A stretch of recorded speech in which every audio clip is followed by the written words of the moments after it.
Good morning बच्चों। आज हम आप लोगों को कक्षा 10 के गणित में दो चर राशि वाले रैखिक समीकरण की बात करेंगे। इसके पहले हम 3 चैप्टर कंप्लीट कर चुके हैं, जिनमें से आपका द्विघात समीकरण है, त्रिकोणमिति है और सांख्यिकी है। ठीक है, इन तीनों को आप अगर नहीं देखे तो इसको आप देख लीजिए, क्योंकि इनमें से आपको नंबर अच्छे नंबर के बोर्ड में परीक्षाओं में आते हैं, इसलिए आपको ये ज़्यादा ही फायदेमंद होने वाले हैं। हम अभी उन टॉपिक्स को ज़्यादा देख रहे हैं। आप सीरियस सोच रहे होंगे सर सीरियस नहीं बता रहे हैं। कारण ये है कि हम अभी उन चैप्टर्स को देख रहे हैं, थोड़ा सा बेसिक हम बता दे रहे हैं कि जो मैक्सिमम नंबर के ज़्यादा से ज़्यादा नंबर के आने वाले हैं।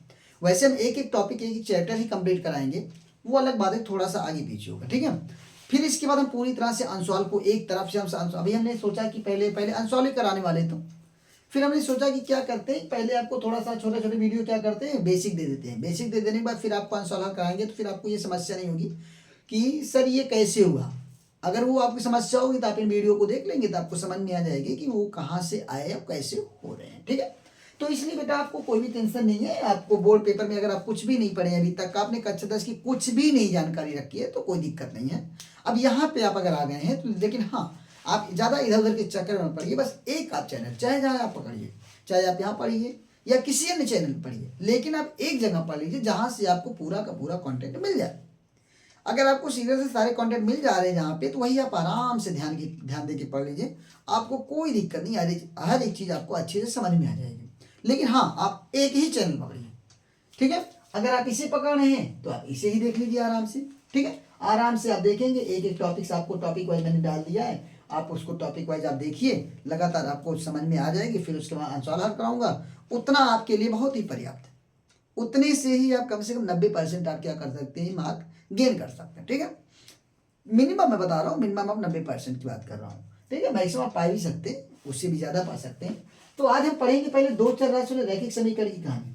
इसमें देखेंगे कि आपका नाम क्या है, दो चर राशि क्या दिया गया है, दो चर राशि वाले रैखिक समीकरण।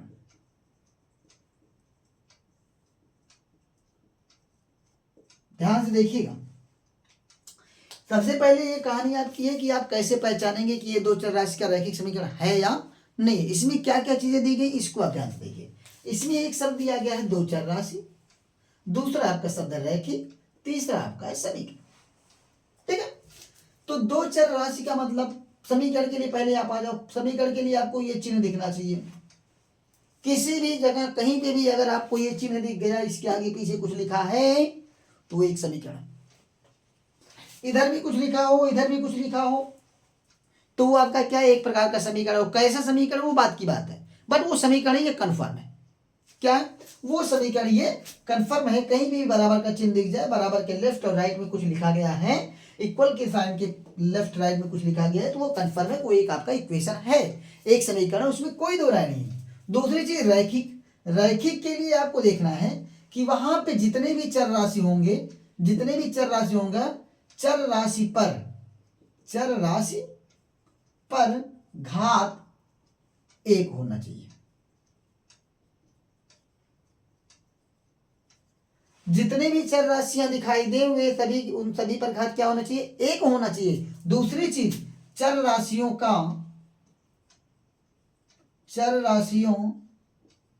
का गुणा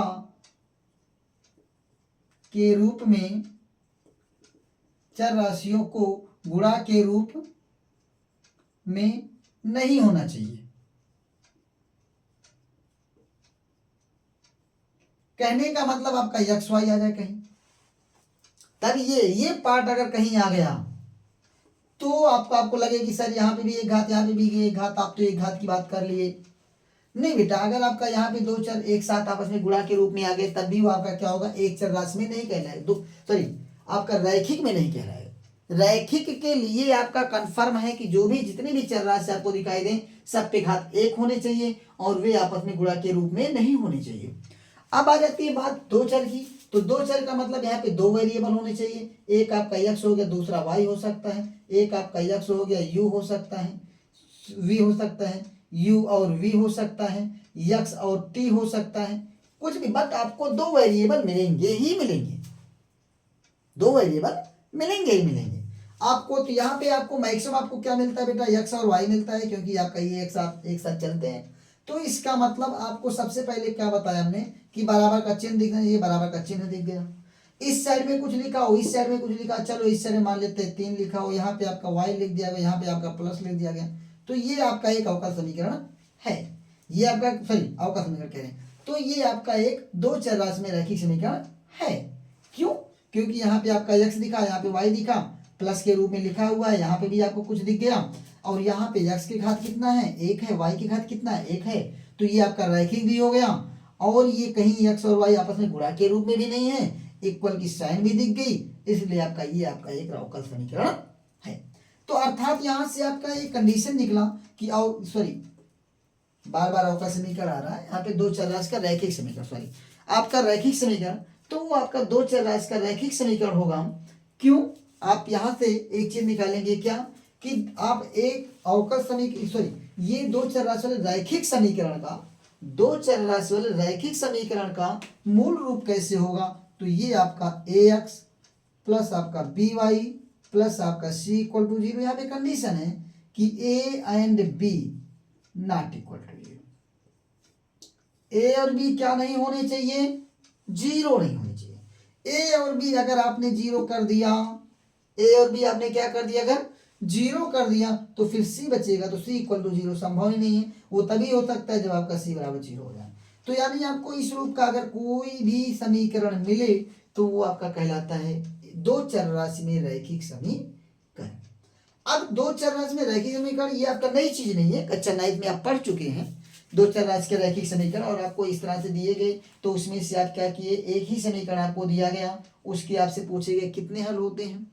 अगर दो चर राशि का एक रैखिक समीकरण दिया गया तो उसके आपके क्या होते हैं, केवल एक अगर दिया गया तो उसके आपके इनफाइनाइट सॉल्यूशंस होते हैं। कारण ये है कि ये आपका जो रैखिक समीकरण होता है, नाम ही है रैखिक, तो इसका मतलब रैखिक का मतलब रेखा, इसका मतलब इसका अगर हम ग्राफीय रूप बनाएं, ग्राफ पे इसको प्रदर्शित करें, तो इसके आपके ऑलवेज केवल एक क्या मिलेगा, एक सरल रेखा मिलेगी। एक क्या मिलेगी, सरल रेखा मिलेगी। सरल रेखा का मतलब वहां पे आपको सीधी रेखा बनेगी, ये आपका स्ट्रेट अप बनेगा, ये वक्र कभी नहीं बनाएगा। नाम ही रैखिक तो रेखा बनाएगा। अब एक रेखा आपका क्या होता है कि इनफाइनाइट पॉइंटों से मिलकर बना होता है। जब आपकी इनफाइनाइट पॉइंटों से मिलकर बना होता है तो इसका मतलब इस पर आपके एक्स और वाई के इनफाइनाइट पॉइंट मिलने वाले हैं, ठीक है।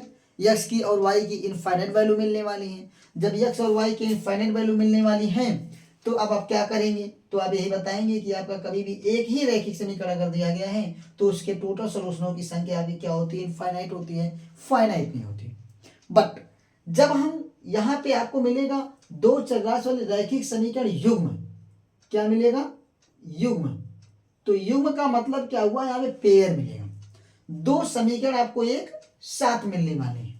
तो आपको दो समीकरण एक साथ मिलने का मतलब अगर इसका ग्राफीय निरूपण करते हैं तो आपको दो रेखाएं मिलेंगी, और जब दो रेखाएं मिलेंगी तो इन दो रेखाओं में आपस में किन्हीं भी दो रेखाओं में आपकी क्या हो सकती है, तीन कंडीशंस हो सकती है, उनमें तीन रिलेशन हो सकता है, ठीक है। ग्राफीय निरूपण में पहला हो सकता है क्या, एक रेखा दूसरे को कहीं ना कहीं इंटरसेक्ट कर दे। दूसरी क्या हो सकती है, एक रेखा दूसरे के पैरेलल हो जाए। तीसरी क्या हो सकती है, एक रेखा उसी रेखा के ऊपर चली जाए। यानी ये आपका अगर L1 है तो ये आपका L2 हो जाएगा, ये आपका L1 है तो ये आपका L2 हो जाएगा, ठीक है। और यहीं पे आपका यही आपका L1 भी है और यही आपका क्या है, L2 है। इन दो रेखाओं में आपस में अगर हम ग्राफ बनाए तो हो सकता है कि दो रेखाएं एक दूसरे को क्या करेंगे, कहीं ना कहीं इंटरसेक्ट करेंगे। तो एक पॉइंट पे इंटरसेक्ट किए और यहाँ पे आपके इनफाइनाइट पॉइंटों पर इंटरसेक्ट कर रहे हैं, यहाँ पे एक भी पॉइंट पर इंटरसेक्ट नहीं कर रहे हैं। अगर ये एक पॉइंट पर इंटरसेक्ट कर रहे हैं तो इन दोनों समीकरणों का हल केवल और केवल एक हल होगा। कितने हल होंगे, एक हल, जिसे आप अद्वितीय हल कहते हैं। अद्वितीय शब्द का मतलब जिसके प्रकार, जिसके समान दूसरा ना हो। यहां पे कहीं पे मिलन ही नहीं हो रहा है L1 और L2 का, तो इसका मतलब ये दोनों कहीं मिल ही नहीं रहे हैं, तो इनका क्या होता है, कोई हल नहीं होता। क्या नहीं होता, कोई हल नहीं होते। ये तो आप ग्राफ देख के बता रहे हैं बेटा। और ये आपके क्या होते हैं, अनंत होल होते हैं। ठीक है। अब एक चीज और आता है, यहाँ पे इनके जो सॉल्यूशंस होते हैं, इनके बीच के जो कंडीशंस होती है, ये आपके संगत। देखो ये दोनों आपस में क्या है, साथ में कभी मिले, कभी मिल गए तो विचार मिल गए तभी तो मिले। अगर विचार ही ना मिलते तो मिलते कैसे। और जब विचार मिल गए तो इसको आप नाम दे सकते हैं संगत का। पहले वाले को क्या दे सकते हैं, संगत का। दूसरी कंडीशन, ये दोनों कभी मिल ही नहीं पा रहे। अगर ये दोनों कभी नहीं मिल पा रहे तो इसकी कंडीशन आपकी क्या आ जाती है, असंगत की आ जाती है। अभी आप ग्राफ देख के कर रहे हो, केवल आपका जब इससे आप क्या करेंगे, ग्राफ पे निरूपित करेंगे, तो अगर ऐसी कंडीशन आ रही है कि एक दूसरे को इंटरसेक्ट कर रहा है तो उसके केवल और केवल एक हल होते हैं और वो संगत होता है।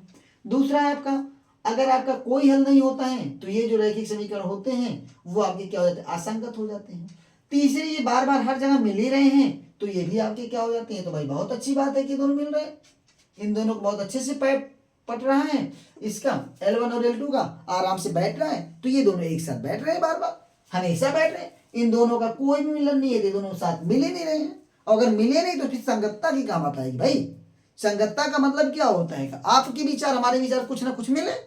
अगर कुछ मिलते हैं तो साथ कभी ना कभी बैठ लेंगे, और अगर कभी नहीं मिल रहे तो कभी साथ बैठ ही नहीं सकते। और जब बैठ ही नहीं सकते तो हमारे और आपके बीच संगतता की बात ही नहीं आएगी, तो वो संगत की कहानी आ जाती है, वो आपका क्या होता है, असंगत हो जाता है। तो ये आपके संगत हो जाते हैं, ये आपके असंगत हो जाते हैं, ये आपके क्या हो जाते हैं, संगत हो जाते हैं। दो कंडीशन है आपके संगत कब, जब वे दोनों कहीं ना कहीं एक दूसरे से मिल रहे हों तब। अगर नहीं मिल रहे हैं तो वो कभी संगत है नहीं, और वो कोई हल, उनका सोल्यूशन भी अगर निकालेंगे तो कोई सोल्यूशन मिलने वाला नहीं है। अब ये आप तो ये देख के आप बता पाए दो लाइनों के बीच। अब आपको क्या करना है कि अगर आपको दो समीकरण दे दिए जाए, दो समीकरण आपको दे दिए जाए, जैसे आपका एक समीकरण मान लो दे दिया a1x प्लस आपका b1y प्लस आपका c1 इक्वल टू 0, ये आपका इक्वेशन नंबर फर्स्ट दिया। सेकेंड आपको दे दिया a2x प्लस आपका b2y प्लस आपका c2 इक्वल टू 0, ये आपका इक्वेशन नंबर सेकेंड दिया। अब आपसे पूछ रहा है कि अब बताइए, यही देख के, ग्राफ नहीं खींचना है, ये तो आपने ग्राफ खींचने के बाद देखा, आपको ये देख के ही बताना है कि क्या ये इनके जो हल हैं वो अद्वितीय हैं, या कोई हल नहीं है, या अनंत हल है, या ये दोनों के जो समीकरण युग्म हैं ये संगत हैं या असंगत है, या फिर संगत। तो इसके लिए कंडीशन बनता है बेटा। तो आप देख के सबसे पहले आप पहले वाली कंडीशन में निकालेंगे इनके यक्स, इस वाले के यक्स का कोफिशिएंट, इसके यक्स का कोफिशिएंट। पहले आप a1 अपान a2 निकाल लेते हैं, b1 अपान b2 निकाल लेते हैं, c1 अपान c2 निकाल लेते हैं, सब में आप ऐसे निकाल लेते हैं। ये तो आप आराम से कर लेंगे, कोई दिक्कत नहीं है, करने की आवश्यकता भी नहीं पड़ेगी, आप ऐसे ही देख के बता देंगे।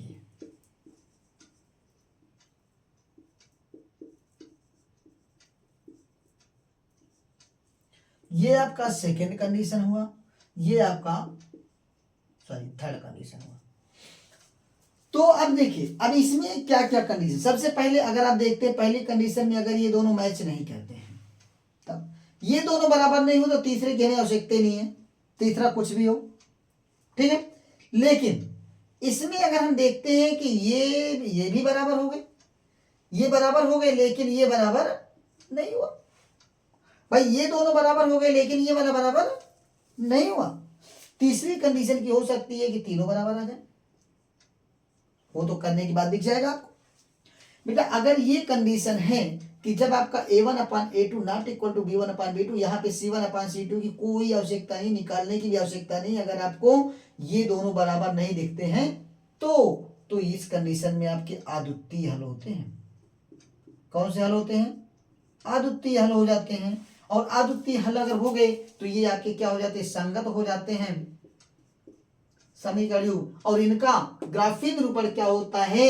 प्रतिच्छेदी रेखा हो जाता है। प्रतिच्छेदी रेखाएं हो जाती हैं। प्रतिच्छेदी रेखाएं का मतलब एक दूसरे को इंटरसेक्ट करने वाली। इस कंडीशन में क्या होता है? अगर ये कंडीशन मिल गया a1 अपान a2 तो बराबर b1 अपान b2 बराबर तो हो गया, लेकिन c1 अपान c2 बराबर नहीं हो रहा है, तो इस कंडीशन में आपका कोई हल नहीं होता। और ये आपके असंगत हो जाते हैं और ये समांतर रेखाएं हो जाती हैं। इनका ग्राफीय निरूपण क्या होता है? समांतर रेखाएं। तीसरे में अगर ये हो जाता है तो इसके आगे क्या होते हैं बेटा? अनंत हल होते हैं। कौन से हल होते हैं? अपरिमित रूप से अनंत हल हो जाते हैं। और आपका ये संगत भी हो जाते हैं, रैखिक समीकरण युग्म संगत हैं। और ये आपकी हो जाती है संपाती रेखाएं। कौन सी रेखाएं? संपाती रेखाएं हो गई। तो इसका मतलब एक रेखा दूसरे को क्या कर रही? पूरी तरह से ढक ले रही है, अध्यारोपित हो जा रही है। तो ये 3 कंडीशंस आपको याद रखना है, ठीक है। इसको आप क्या करना है? ये तीनों सवाल आप तीनों कंडीशन आप अच्छे से याद रख लेंगे तो आपको इस पर भी आपका एक्सरसाइज में सवाल है, उस पर भी आपको लगाना है। पहले आपको क्या करना है? चेक करना है कि यहाँ पे आप A1/A2 B1/B2 C1/C2 आप निकालते हैं। देखते हैं पहली कंडीशन में क्या है आपका? A1/A2 B1/B2 आपस में बराबर नहीं है। अगर A1/A2 और B1/B2 बराबर नहीं है तो उसके आपके अद्वितीय हल हो जाएंगे और अद्वितीय के साथ साथ ये संगत हो जाएंगे। संगत के साथ साथ इनका अगर हम ग्राफ बनाए तो वे दोनों एक दूसरे को क्या करेंगे? इंटरसेक्ट करेंगी, प्रतिच्छेद करेंगी। लेकिन अगर ये कंडीशन आती है कि A1/A2 B1/B2 के बराबर तो होता है लेकिन C1/C2 बराबर नहीं होता है तो उस कंडीशन में आपका कोई हल नहीं होता और वो उनके समीकरण युग्म आपके असंगत होते हैं और उनका ग्राफीय निरूपण आपका क्या होता है? समांतर रेखाएं हो जाती हैं। तीसरी कंडीशन में आप देखेंगे कि आपका A1/A2 बराबर है B1/B2 के और बराबर है C1/C2 के, तो उनका आपका जो होता है हल वो आपके अनंत हल होते हैं, अपरिमित रूप से अनेक हल होते हैं। और वो आपके समीकरण युग्म आपके क्या होते हैं? संगत तो होते हैं और उनका ग्राफीय निरूपण जो होता है वो आपका क्या होता है? संपाती रेखाएं होती हैं। क्या होती हैं? संपाती रेखाएं। आपके सिलेबस में बेटा जब आप ये चीज पढ़ लिए समीकरण किसे कैसे आप जानेंगे? दो चर राशि का रैखिक समीकरण है और उनका अगर हम ग्राफ बनाते हैं तो हमें क्या क्या मिल सकती हैं। फिर उसके बाद अगर उनको हम बीजगणितीय रूप से भी चेक कर लें तो भी हम बता सकते हैं क्योंकि आपके इनफाइनाइट सोल्यूशन होते हैं या कोई सोल्यूशन नहीं होते हैं या उनके यूनिक सोल्यूशंस होते हैं या आपके वो क्या होते हैं? संगत होते हैं, असंगत होते हैं या फिर असंगत, या आपको जिसे आप कहते हैं यहाँ पे कॉन्सिस्टेंट बोलते हैं। ये कॉन्सिस्टेंट, इनकॉन्सिस्टेंट और कॉन्सिस्टेंट होता है। तो कॉन्सिस्टेंट आपका दो कंडीशन में होता है, एक तो आपका A1/A2 not equal to B1/B2, दूसरा आपका A1/A2 equal to B1/B2 equal to C1/C2। और आपके इनकॉन्सिस्टेंट आपका क्या होता है? A1/A2 not equal to B1/B2 not equal to C1/C2। पहले ही बता दें अगर A1/A2 और B1/B2 बराबर नहीं है तो फिर आपको C1/C2 के पास जाने की आवश्यकता नहीं है। अगर आपका A1/A2 और B1/B2 बराबर हो गए तभी आप C1/C2 के पास जाइए। आप देखिए C1/C2 क्या A1/A2 और B1/B2 बराबर हो रहा है? अगर बराबर हो रहा है तो वो उसके आपके क्या होते हैं? इनफाइनाइट सॉल्यूशंस होते हैं। अगर बराबर नहीं हो रहा है तो वो आपके नो सॉल्यूशन रह जाते हैं। ठीक है। अब ये चीजें आप भाई एग्जाम्पल के थ्रू समझ सकते हैं कि इसके कितने हल होंगे, कितने हल नहीं होंगे। ठीक है। ये चीजें आपकी बेसिक थी, मैंने इसको बेसिक में आपको आज बता दिया हूँ कैसे आपका क्या क्या कॉन्सेप्ट है। अभी आप कॉन्सेप्ट को अच्छे से ध्यान दे लीजिए। ठीक है। क्या होता है आपका दो चर राशि वाले रैखिक समीकरण होते क्या है, कैसे आप इसको पहचानेंगे, ये चीज आज आपको बता दिया गया। दूसरी चीजें आपको चैप्टर का नाम है रैखिक युग्म, तो इसका मतलब रैखिक समीकरण युग्म, इसका मतलब यहाँ पे आपको एक समीकरण ना मिलकर आपको पेयर में मिलेगा। उन पेयर्स को आपको क्या करना है? उनके बीच में रिलेशंस क्या होते हैं आज हम इस पर बात कर लिए हैं कि उनका अगर हम ग्राफ बनाते हैं तो वे एक दूसरे को इंटरसेक्ट भी कर सकते हैं, वे एक दूसरे के पैरेलल भी हो सकते हैं, तीसरा वे एक दूसरे के ऊपर क्या कर सकते हैं? टच करते हुए बार बार या एक दूसरे को पूरी तरह से ढक लेता है, संपाती हो जाती है। तो वो आपकी पहला वाला आपका क्या हो जाता है? प्रतिच्छेदी रेखाएं कहलाती हैं। ये आपकी समांतर होती हैं, ये आपकी संपाती हो जाती हैं। इनको तो आप ग्राफ देख के बता सकते हैं। दूसरी चीज आपको अगर क्वेश्चंस दिया गया है उस क्वेश्चन के अनुसार आप कैसे गणितीय विधि द्वारा चेक करेंगे कि इसके इनफाइनाइट सॉल्यूशन होंगे, क्योंकि ग्राफ बनाना इतने भी जल्दी नहीं है, इतनी आसानी से आप इतनी जल्दी ग्राफ नहीं बना पाएंगे जितनी जल्दी आप ये निकाल पाएंगे A1/A2 B1/B2 C1/C2। ये तो दिख ही जाएगा भाई। यहाँ सीधे दिख जाएगा। अगर यहाँ पे 2 है, यहाँ पे 3 है, 2/3 आ गया, यहाँ पे 3 है, यहाँ पे 4 है, 3/4 आ जाएगा, यहाँ पे 5, यहाँ पे 6 है तो सीधे आपको 5/6 दिख जाएगा। आपको बीच में क्या करना है? एक्स और वाई को भूल ही जाओ, बीच में ऐसे ऐसे ऐसे 3 बटे का चिन्ह लगा लो, हो जाएगा। तो आपको ये कंफर्म हो जाएगा कि आप देख लेंगे कि ये आपका अद्वितीय हल हो रहा है या आपका कोई हल नहीं हो रहा है, या आपका अनंत हल हो रहा है। अगर ये कंडीशन आपको मिल जा रही है तो बहुत अच्छी बात, वहां से आप निकाल लेंगे। ठीक है, तो आज हम यहीं तक आपको रोकते हैं। इसके बाद हम इस पर बात, कल सवाल बताएंगे इस पर कैसे आप निकालेंगे, किस तरह के सवाल आपके आते हैं। ठीक है, और जो भी मैं सवाल उठा रहा हूँ वो अंशवाल के ही सवाल उठा रहा हूँ, कि यानी जो प्रीवियस ईयर में आपके आए हुए हैं। क्योंकि ये आपका यूपी बोर्ड है, कोई भी बोर्ड का एग्जाम हो, इसमें रिपीटेड क्वेश्चंस आते हैं, इसमें कोई दो राय नहीं। आप अंशवाल प्रीवियस ईयर पेपर आप लेके देख सकते हैं। कारण ये कि बच्चे आपके हर साल नए नए बच्चे आते हैं, इसलिए क्वेश्चंस को क्या किया जाता है उसी तरह से, और किताब आपके पास जो उसी किताब से तो आना है। तो इसलिए आप क्या करिए कि आप अंशवाल अगर आप लिए हैं तो बहुत अच्छी बात, नहीं लिए तो भी कोई दिक्कत नहीं, मैं एक एक सवाल आपको क्वेश्चन लिख देता हूँ, उसके बाद हल करता हूँ। ठीक है, तो आप क्या करेंगे, आप पहले कॉन्सेप्ट को अच्छे से ध्यान दे लीजिए, कॉन्सेप्ट आप अच्छे से ध्यान दे लेंगे, उसके बाद हम लोग क्या करेंगे, कल सवाल लगाएंगे इस पर, तो आपको और अच्छे से समझ में आ जाएगा। जब तक आप सवाल नहीं लगाते, कॉन्सेप्ट आप पहले तो आप कॉन्सेप्ट क्लियर कर लीजिए। कॉन्सेप्ट क्लियर कर लेने के बाद ही आपको क्या करना है, क्वेश्चंस लगाने हैं। क्वेश्चंस तभी आपसे लगेंगे और तब मजा आता है। जब आपसे एक आध दो सवाल, दो चार सवाल बहुत अच्छे से लग जाते हैं ना, तो बड़ा मजा आता है आपको। तभी आपको, और वो तभी हो सकता है जब आपको कॉन्सेप्ट क्लियर हो, कि कैसे हम जानेंगे कि ये दो चार राशि का रेखीय समीकरण है कि नहीं है। ये आपको संगतता की कहानी आएगी या संपाति किसी का रटना नहीं है, रटेंगे नहीं हम अच्छे से इसका हम ग्राफ बनाएंगे। अभी जो आपको बता रही है ऐसे हो जाता है, इसका जब ग्राफ बनाएंगे तब आपको अच्छे समझ में आएगा, हाँ सर ये ऐसा हुआ, तो फिर ये तो मिल ही नहीं रहे हैं, और जब मिल ही नहीं रहे हैं तो फिर वो संगत कहाँ से हो पाएंगे भाई। जब मिलते तब तो संगतता की बात आती, हम आपका भी मिल ही नहीं रहे, हमारे आपकी बातचीत कुछ हो ही नहीं रही, तो हम लोग संगत में कहाँ है। तो ना आप हमें जान रहे ना हम आपको जान रहे, यह संगतता की बात आई। लेकिन जब हम लोग मिलते हैं तो वो कहाँ की बात आती है, चाहे साथ साथ रोजाना मिले या कभी कभी मिल जाए, एक जगह कहीं ना मिले, केवल एक ही बार मिले हों, तो वो कहानी आ जाती है। ठीक है, संगतता की कहानी। Okay, thank you.